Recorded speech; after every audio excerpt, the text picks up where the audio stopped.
परमंश परिव्राजकाचार्य सुतर सदस्यमान भक्ति सिद्धांत सरस्वती गोस्वामी प्रभुपाद की जय।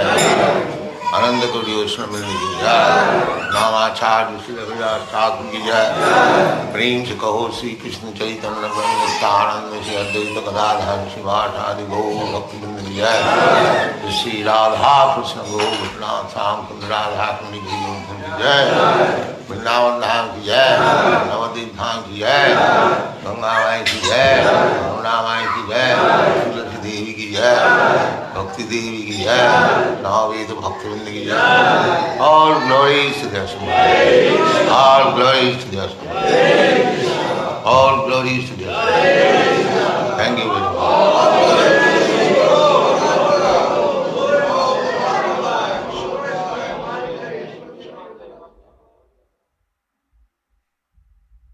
The following is a class on the Bhagavad Gita as it is, second chapter, text number 8 through 12, given by His Divine Grace, A.C. Bhaktivedanta Swami Prabhupada, recorded on November 27, 1968, in Los Angeles.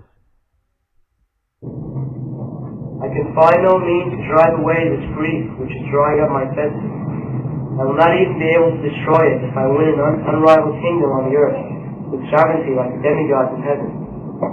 Sanjaya said, having spoken thus, Arjuna, chastiser of the enemies, told Krishna Govinda, I shall not fight, and fell silent. O descendant of Bharata, at that time Krishna, smiling in the midst of both the armies, spoke the following words to the grief-stricken Arjuna. The Blessed Lord said, when we become very serious in a dangerous position, as if we are lost, but Krishna's mind. Sometimes we think this is called illusion. The same example, just a man in dreaming, crying, there is a tiger, it is eating me. And the man who is asking, he is smiling. Where is the tiger? Where is the tiger? And this man is crying, tiger. Similarly, when we are very much perplexed, just like the politicians, they are sometimes perplexed in political situations and claiming, this is my land, my country. The other party also claiming, it is my land, my country, and they are fighting very gravely. Krishna's mind. So what this nonsense of claiming my country, my land? It is my land and they are claiming my land and fighting. Actually, the land belongs to Krishna, but these people, under illusion, claiming, it is my land, it is my country. Forgetting how long you shall belong to this country or this nation. That is called illusion. So, this is our position. Without understanding our real position, we are perplexed with these all worldly problems, which are all false. Janasya mohoyam ahamamami. Moha means illusion. This is illusion. Everyone is under this illusion. So one is intelligent if he can understand that this worldly position is simply illusion. All the thoughts which have concocted based on the principle of I and mine, this is all illusion. So when one is intelligent to get out of the illusion, he surrenders to a spiritual master.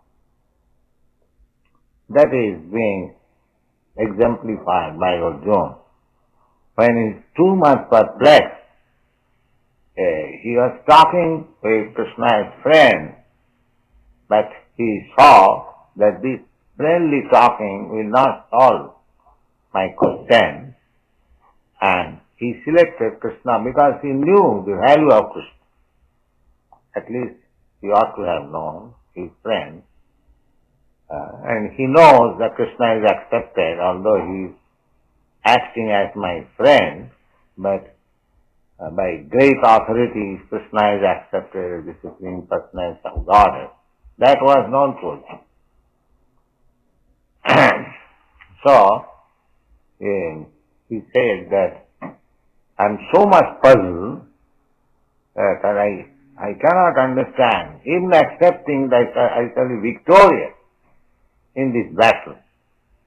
Still, I shall not be happy. What to speak of being victorious of this planet? If I become the king of all other planets, or if I become a demigod in the higher planetary system, still this state cannot be mitigated. Verse 11. The Blessed Lord said, while speaking learned words, you are mourning for what is not worthy of grief. Those who are wise will then neither for the living nor the dead. Purport. The Lord at once took the position of a teacher and chastised the student, calling him indirectly a fool. The Lord said, you are talking like a learned man, but you do not know that one who is learned, one who knows what is body and what is soul, does not lament for any stage of the body, neither in the living nor in the dead condition. As explained in later chapters, it will be clear that knowledge means to know matter and spirit, and the controller of both. Arjuna argued that religious principles should be given more importance than politics or sociology, but he did not know that knowledge of matter, soul, and the supreme is more important than religious formularies. And because he was lacking in that knowledge, he should not have posed himself as a very learned man. As he did not happen to be a very learned man, he was consequently lamenting for something which is unworthy of lamentation. The body is born and is destined to be vanquished today and tomorrow. Therefore, the body is not as important as the soul. One who knows this is actually limited, and for him there is no cause for lamentation in any stage of the material body. So, He says, Krishna says that this body, either dead or alive, has nothing to be lamented. Dead body, suppose when the body is dead, it has no value. What is the use of lamenting? You can lament for many thousands of years, it will not come to life. So, there is no cause of lamenting on dead body, and so far spirit soul is concerned, that is eternal. Even it appears to be dead, or the death of this body, it does not die. So, why one should, my father is dead, my such and such relative is dead and crying. He is not dead. This not. Then he will be cheerful in all cases. And he will be interested simply in Krishna consciousness. There is nothing to be lamented for the body, either alive or dead. That is being instructed by Krishna in this chapter. Go on. never was there a time when I did not exist, nor you, nor all these kings, nor in the future shall any of us cease to be. Purport. In the Vedas, in the Katha Upanishad, as well as in the Svetasvatara Upanishad, it is said that the Shikashata. There are many Upanishads. They are called Vedas. Upanishads are the headlines of the Vedas. Just like in a chapter, there is a headline. Similarly, these Upanishads are the headlines of the Vedas. There are 108 Upanishads. Principle. Out of that, 9 Upanishads are very important. So, out of those 9 Upanishads, Shikashata Upanishad, Taittiriya Upanishad, Vaitareya Upanishad, Isha Upanishad, Mandu Upanishad, Mandukya Upanishad, Katha Upanishad, these Upanishads are very important. And whenever there is argument on some point, one has to give reference from this Upanishad. If one can give reference from the Upanishad, then his argument is very strong. Sabda Pramana. Praman means evidence. Evidence, if you want to gain in your case, just like you have to give very nice evidence in a court. Similarly, according to Vedic culture, the evidence is Praman. Praman means evidence, Sabda Praman. There are three kinds of evidences accepted by the learned scholar in Vedic culture. The one evidence is Pratyaksha. Pratyaksha means direct person. Just like I am seeing you, you are seeing me. I am present, you are present. This is direct person. And there is another evidence which is called Anuman. Suppose in that room, and I am coming just now, I do not know whether any person there is or not, but there is some sound. I can imagine, there is somebody. This is called Anuman. In logic it is called hypothesis. That is also evidence. If by my bona fide suggestion I can give evidence, that is also accepted. So direct evidence and what you call hypothesis or suggestion evidence. But a strong evidence is Sabda Brahma. Sabda Brahma. That means Veda. If one can give evidence from the quotation of the Vedas, then it has to be accepted. Nobody can deny the Vedic evidence. That is the system. How it is so, Chaitanya Mahaprabhu has given very nice example. That is in the Vedas.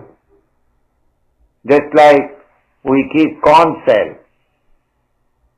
in the deity's room, corn cell is considered very pure, transcendental. Otherwise, how you can keep before deity and you blow corn cell, you offer water with corn cell, how you can offer? But what is this corn cell? The corn cell is the bone of an animal. It is nothing but bone of an animal. But the Vedic injunction is that if you touch the bone of an animal, you will have to take bath immediately. You become impure. Now one may say, oh, this is contradiction. In one place it is said that if you touch the bone of an animal, then you have to purify yourself by taking bath immediately. And here the bone of an animal is in the deity's room. This is contradiction, is it not? If bone of an animal is impure, how we can place it in the deity's room? And if bone of an animal is pure, then what is the meaning of becoming impure and take bath? We find similar contradiction in the Vedic injunction. But because it is said by the Vedas that bone of an animal is impure, you have to accept. But this bone of an animal, corn cell, is pure. Just like sometimes our students are perplexed when you say that onion is not to be taken, but onion is a vegetable. So, the Sabda Praman means the Vedic evidence should be taken in such a way that no argument. There is meaning, there is no contradiction. There is meaning. Just like several times I told you that cow dung is, according to Vedic injunction, is pure. And in India it is actually used as antiseptic. In villages especially, there is large quantity of cow dung and they are all over the house. They are smeared to make the house antiseptic. And actually, after smearing cow dung in your room, when it is dried, you will find refreshed, everything antiseptic. It's practical experience. And one doctor, Ghoshal, a great chemist, he examined cow dung. So why cow dung is so much important in the Vedic literature? He found that cow dung contains all the antiseptic properties. In Ayurveda, cow dung dried and burnt into ashes is used as tooth powder. This is very antiseptic tooth powder. Similarly, there are many things, many injunctions in the Vedas which may apparently appear as contradiction, but they are not contradictions. They are on experience, on transcendental experience.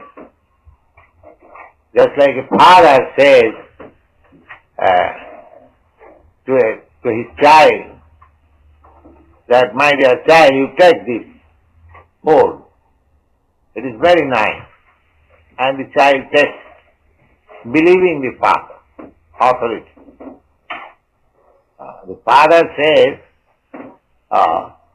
the child knows that my father, he is confident that my father will never give me anything which is spoiled. Therefore he accepts it blindly, without any reason, without any analysis of the food, whether it is pure or impure. You have to believe in such a way. You go to a hotel because it is licensed by the government. You have to believe when you take food stuff there, it is nice, it is pure, or it is antiseptic, or it is. But how do you know it? The authority. Because this hotel is authorized by the government, it has got license. Therefore, you believe. Similarly, Sabda Praman means as soon as there is evidence in the Vedic literature, this is this, here that, then your knowledge is perfect. Because you are accepting things from the perfect source. Similarly, Krishna is accepted as the Supreme Personality of Godhead. Whatever he says, it is all right. Accept. Arjuna says at last, Sarvamritam manne. My dear Krishna, whatever you say, I accept it. That should be our thing. Why should we bother about researching when the evidence is there from the authority? To save time, to save trouble, one has to accept the authority, actual authority. This is the Vedic process. And therefore Veda says, Tadvijnanatham sa gurumeva vigacchet. Tadvijnanatham, in order to learn that transcendental science, one has to accept Guru Meva. Certainly, one must. Otherwise there is no possibility. Therefore, Krishna is accepted here as the spiritual master of Arjuna, and as the spiritual master or father or teacher has got right to chastise his son or disciple. His son is never dissatisfied when father chastises. That is the etiquette and everywhere. Even if father is sometimes violent, the child or the son tolerates. The typical example is Prahlad Maharaj. Innocent child, Krishna consciousness child, but his father tortures. He never says anything. All right. Similarly, Krishna, just after taking the position of the spiritual master, is designating Arjuna as a grand fool.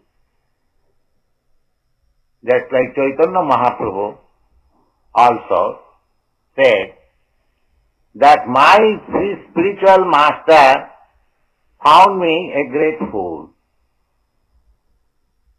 Was Chaitanya Mahaprabhu a fool? And can it be possible that anyone can become the spiritual master of Chaitanya Mahaprabhu? Both things are impossible. Chaitanya Mahaprabhu, even not accepting him as incarnation of Krishna, is simply accept him as ordinary scholar or man. There was no comparison of his scholarship. But he says that my spiritual master found me a great fool.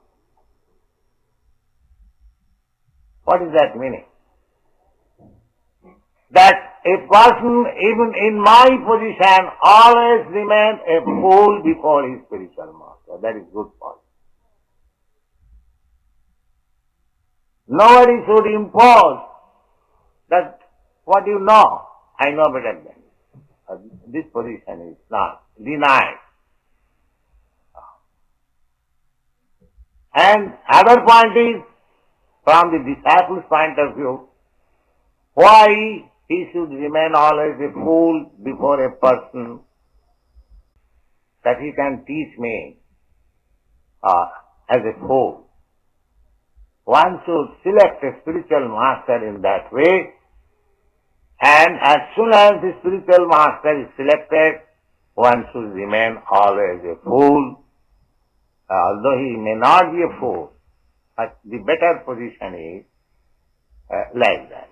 So, Arjuna, instead of remaining on the same level as friend and friend, voluntarily accepting to remain a fool before Krishna. And Krishna is accepting that you are a fool. You are talking just like a learned man, but you are a fool because you are lamenting on a matter which no learned man laments. That means a fool laments that you are a fool. Therefore you are a fool. It is in a roundabout way, just like what is called in logic is a parenthesis or something like that. Yes, that if I say that you look like that person who stole my watch, that means you look like a thief. Similarly, Krishna in a roundabout way says that, my dear Arjuna, you are talking just like a learned man, but you are lamenting on a subject matter which no learned man laments. Ron? In the Srila Upanishad, it is said that the supreme personality of Godhead is the maintainer of innumerable living entities in terms of their different situations, according to the individual work and the reaction to work. That Supreme Personality of Godhead is also, by its plenary portion, alive in the heart of every living entity.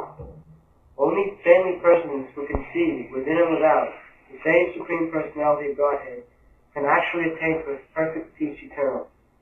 The same Vedic truth enumerated herein is given to Arjuna, and in that connection to all persons in the world who pose themselves very learned, but factually have but a poor fund of knowledge. The Lord says clearly that He Himself, Arjuna, and all the kings who are assembled in the battlefield are eternally individual beings, and that the Lord is eternally the maintainer of the individual living entities. What is the original verse? Is it? Never was there a time when I did not exist, nor you, nor all these Now, things. never there was a time when I did not exist, nor you, nor these people. Now, he analytically says, I, you, and first person, second person, and third person. That is complete. I, you, and others. So, Krishna says, never there was a time when I, you, and all these persons who have assembled in this battlefield did not exist. That means, in the past, I, you, and all of them, they individually existed. Individually. The Mayavadi theory is that the ultimate spirit is impersonal. Then how Krishna can say that never there was a time when I, you, and all these persons never existed. That means I existed as individual, you existed as individual, and all these persons who are before us, they also existed as individuals. Never there was a time. Now, what is your answer, Dindar? Krishna says, never we were mixed up. We are all individuals.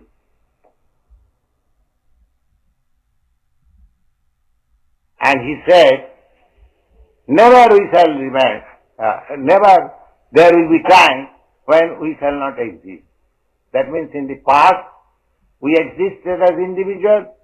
In the present there is no doubt we are existing as individuals. And in the future also we shall continue to remain as individuals.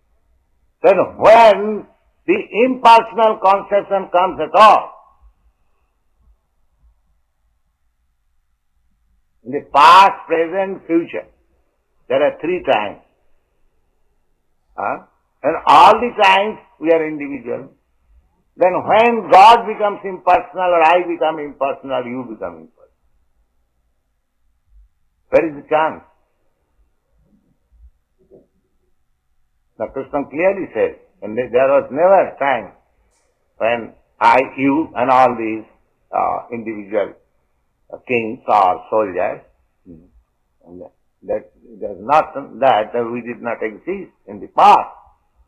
So in the past we existed as individuals, and the present there is no doubt we are existing as individuals.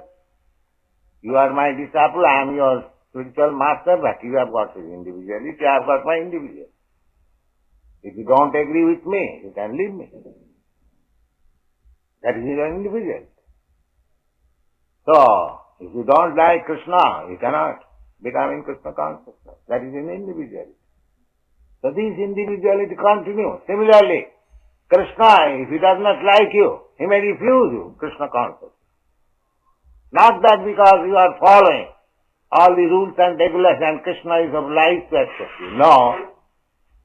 If he thinks that he is nonsense, I cannot accept. He will reject you.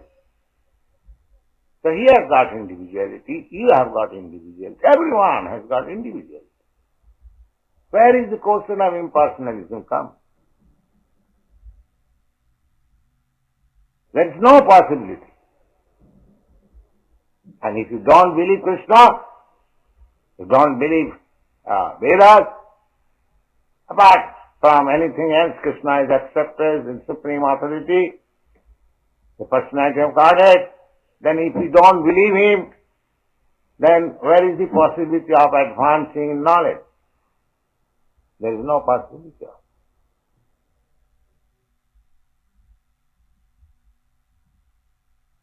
So there is no question of individuality. This is the statement of authority. Now, apart from statement of authority, you have to apply your reason and argument. Oh. Can you say anywhere there is agreement between two parties? No. Go study in the state, or in the family, in the community, in the nation. There is no agreement. Even in the assembly, even in your country. Suppose there is Senate. Everyone has got country's interest, but he is thinking in his individual way. One is thinking that my country's welfare will be in this line. Otherwise, why there is competition during election of president? Everyone is saying that America needs Nixon. And another president, he also says, America needs me. But why two? If America needs you, you are both no, there is individuality. Mr. Nixon's opinion is something else, Mr. Another candidate's opinion is something else. In the assembly, in the Senate, in the Congress, in the United Nations, everyone is fighting with his individual view. Otherwise, why there are so many flags in the world? You cannot say anywhere impersonal. The personality is predominating everywhere.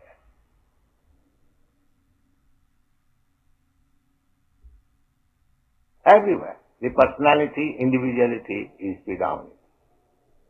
So, we have to accept. We have to apply our reason, arguments, and accept the authority. Then the question is solved. Otherwise, it is very difficult.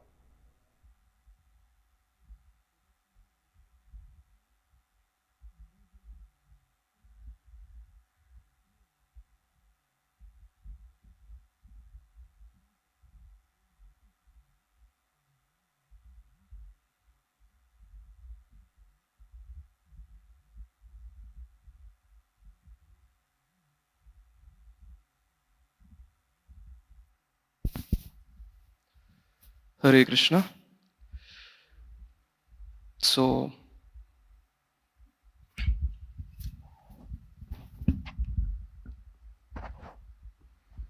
Hare Krishna. So, Prabhupada is discussing on second chapter, verses 8 to 12. He started the discussion with Krishna smiles. So, to explain that, a concept is called as illusion. So Prabhupada is telling that, Krishna smiles, seeing ourselves in a predicament position of illusion. So he gave an analogy to explain how one is an illusion. He thinks it is very dangerous, but when he comes out of it, it's like he smiles. Yes, Prabhu? 1 minute. Hare Krishna. He gave an example of a person who is in dream seeing a tiger, and he is very, very fearful. But a person who is in the awakened stage, he is seeing him and he is smiling. So that's... Yeah. Basically, when a person is in a dream state, he is thinking that tiger is chasing him. But once he gets up, then he starts smiling. It was a dream after all. Hari Bol.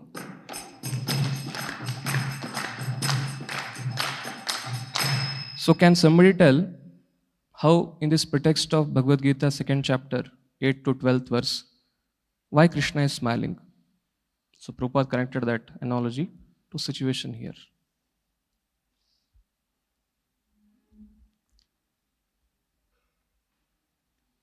hint is two parties. Why Krishna Told that either you dead or alive, nothing should be lamented. Giving the example of political person, he told. Yes.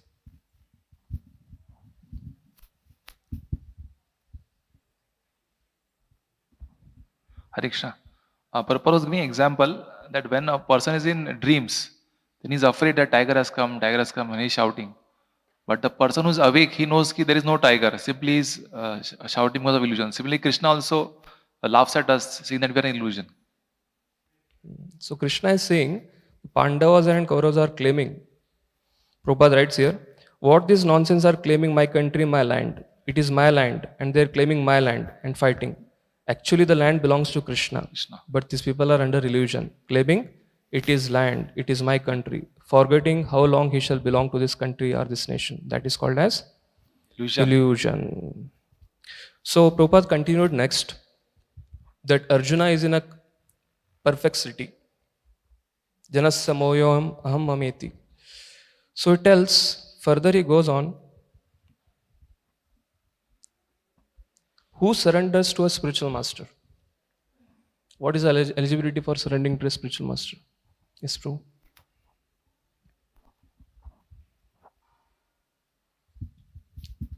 Hare Krishna. So when one is intelligent to get out of the illusion, he surrenders to the spiritual master. Hari Bol.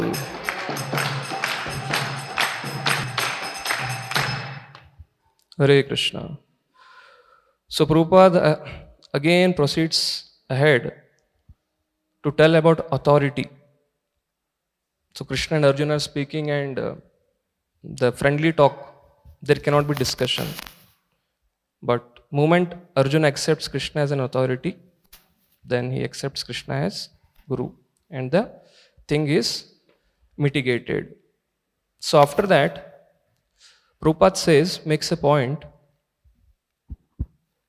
the body, either dead or alive, has nothing to be lamented.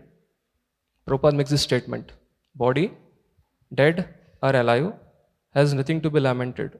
And Prabhupada gives two arguments to support. Whether body is dead or alive. Why we should not lament? Yes, Sudamanath Prabhu.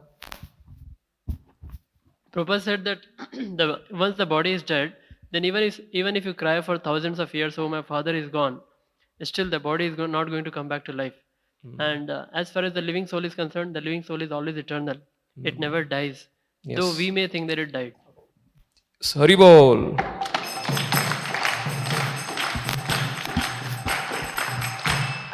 So what is the benefit one gets in his life by cultivating that consciousness? He neither laments dead or alive, whether it is materially just a body or we are soul. So that personality, he gets something in his life, a benefit. Anybody else? Yes, Prabhu. Prabhupada said one will be always cheerful.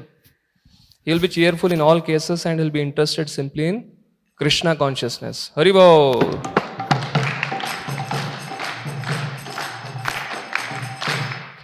Then Prabhupada quickly moves towards Upanishads and defines Upanishads in a very one-liner. What are Upanishads? Yes? Tribangopal Prabhu. I can tell. You can. Upanishad is the headlines of Vedas. Hari Bol.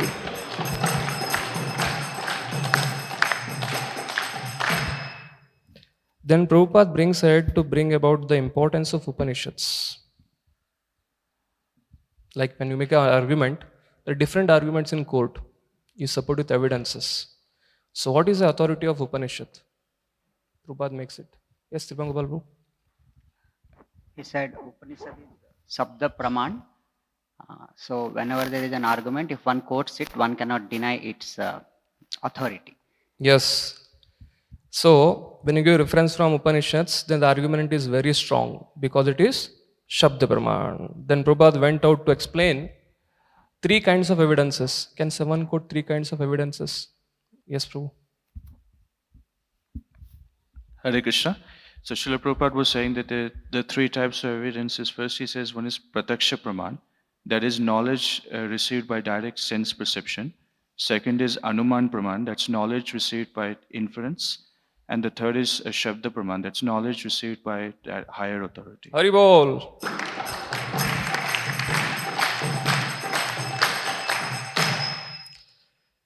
Then Prabhupada went on to tell about contradictions in Shabda Praman.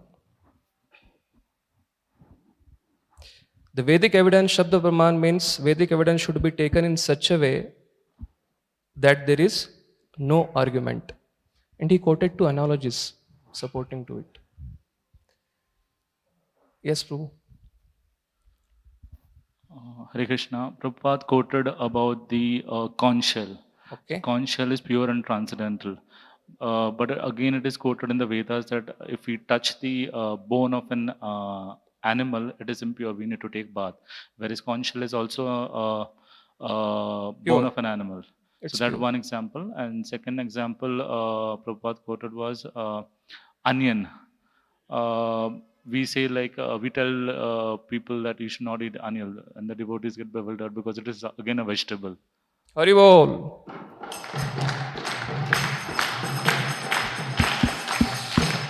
So in these two examples, there were no evidence to be proved why Vedas have to be accepted as it is.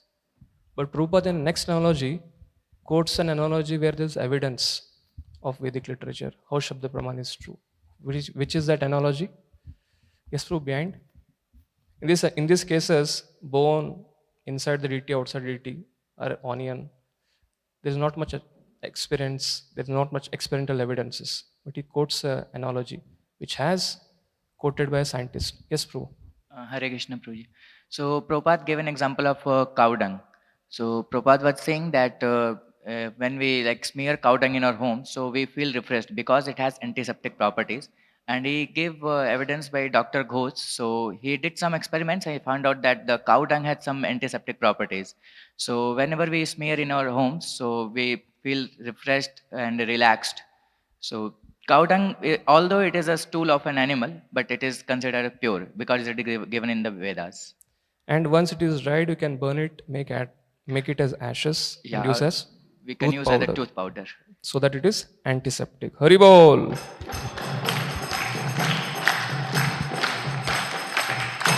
So Prabhupada brings a very solid point. There are many things, many injunctions in the Vedas which may apparently appear as contradiction, but they are not contradiction. Then he makes a very wonderful point. Why should we bother about researching when the evidence is there from an authority? So Shabda Praman is authority, and Prabhupada quoted two analogies to tell about authority. Yes, Prabhu. So first, Srila Prabhupada given an analogy of father and son, that when the son takes the food given by father, then he doesn't... accepts it. He accepts Second it. analogy. Second analogy gives of a hotel which is authorized by the government. Licensed by government. Then we can accept it. Hari Bol.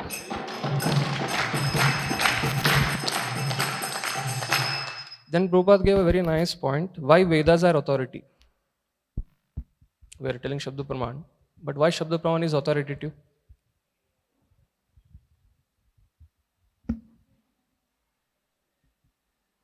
Yes, Sudhamnath Prabhu are here. Prabhuji. Because it is coming from perfect source, Krishna. Hari Bol.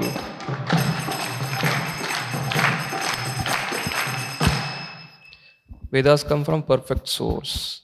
And what are the two benefits of accepting such authority, Vedic authority? Prabhupada told in one line.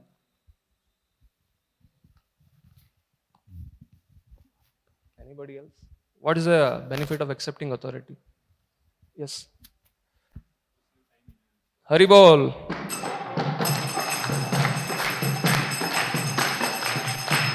To save time and to save trouble, one has to accept authority.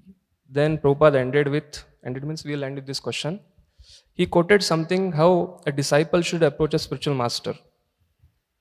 And he gave two reasons what should be the mood of the disciple. when he approaches spiritual master. What should be one's mood? Yes, Raghu Babu. Prabhupada was telling that a disciple should always present himself as a fool in front of the spiritual master. Hari Bol.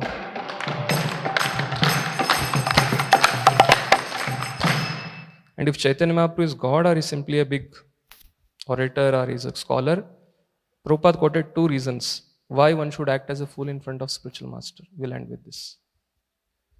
Yes, Prabhu.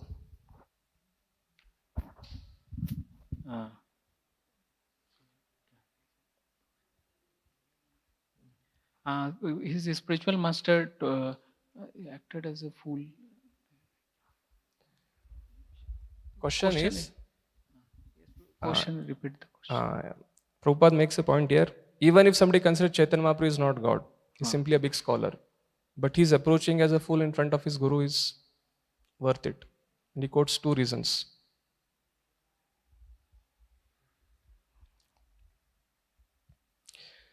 Okay, we have very less time. If somebody can answer, otherwise I'll answer it. Prabhupada says, a person even in my position always remains a fool before his spiritual master. That is good for him. Nobody should impose. One should never approach a spiritual master telling that, what do you know? I know better than you. That means there's no question of superior and inferior position. And second thing, unless and otherwise spiritual master is actually authorized by authority, he's great. So we have to act in front of fool because we need knowledge, we are approaching him. So with these 2 things, unless and otherwise we become like a fool, we can't substantiate the position of the spiritual master. That is what Prabhupada says. Jai Srila Prabhupada ki. Jai. Jaya Prabhupada, Prabhupada, Prabhupada, Jaya Prabhupada.